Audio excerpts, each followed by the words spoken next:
tornado survivors came together for a heartfelt dinner hosted by Greene Action Impact Network and 2 local churches. The event was held at Saron United Church of Christ, which offers a space for healing, connection, and community support. Invitations were extended to survivors of the recent tornado as well as representatives from volunteer organizations.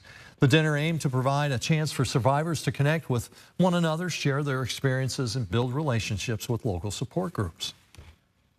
You think something like this will never happen, and when it happens to your town, you have to come together and support each other.